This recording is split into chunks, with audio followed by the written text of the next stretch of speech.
He seems to have stayed here for a long time. Why here? Is there anything special about this place? I'm not sure.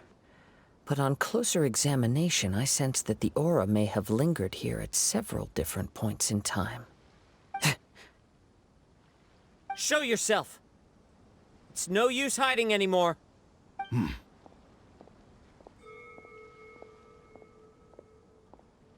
Kaedehara Kazuha.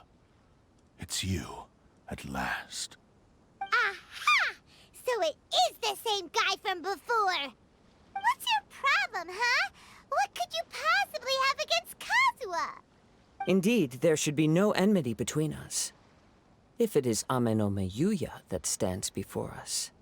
But what if instead of facing Amenoma Yuuya, we are in fact facing the blade in his hand? Now that you mention it, it is giving off a strange light. Whoa, whoa! Surely you don't mean... Are you serious?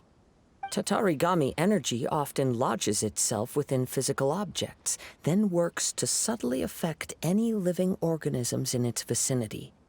The blade has resided in Mr. Nagato's warehouse for many years, affecting his state of mind, and more recently using the sale as a means to affect, or rather as a means to occupy, Amenoma Yuuya's body. You're sharper than I thought. You've already deduced the truth of the matter. Many, many years ago, I was forged by a famed bladesmith of the Isshin tradition. I was his pride and joy. In me, he placed all his hopes and dreams. As a descendant of the Kaedehara clan, you should be able to guess our greatest regret. I presume it has something to do with the Raiden Gokaden. Indeed. At that point in time, he failed to live up to the Raiden Shogun's expectations.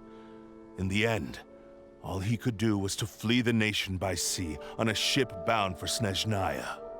He was a bladesmith of great renown, a master of his craft. There was nothing that he could not accomplish. All he needed was more time and a little faith.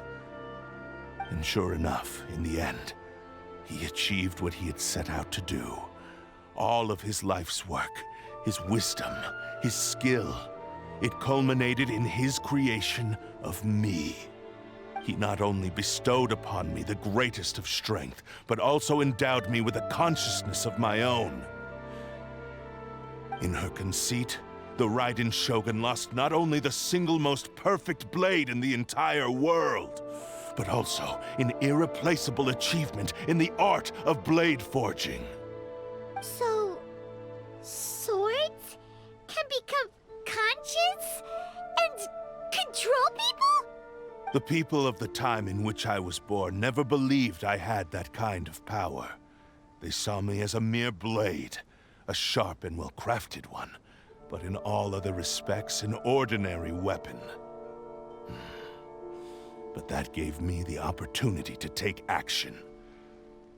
After the death of my creator, I decided to leave Snezhnaya and began my long quest to return to the distant land of Inazuma.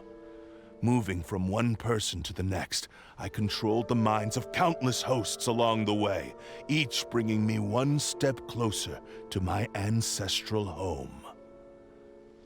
I seek but one thing: to face the full force of the Raiden Shogun's blade and prove my power. The might of Isshin art! Ah, so Amenoma Yuuya was not your first victim. Tell me, what happens to those you've possessed when you've finished using them? My hosts? Who cares what happens to them? They are but tools that serve my mission. When they got tired, or injured, or unusable, I hopped to the next one in line. All I needed them for was to take me back to Inazuma. You're awful! After I returned to Inazuma, I decided to bide my time in Nagato's warehouse until Amenoma Yuuya handed himself over to me on a silver platter. At long last, I'm approaching my journey's destination. By Amenoma Yuuya's body, I have found you, and by your hand, I shall defeat the Raiden Shogun. Kaedehara Kazuha, you stood against the Raiden Shogun's Muso no Hitotachi. There can be no other to serve as my host for what is to come. Now, give your body over to me!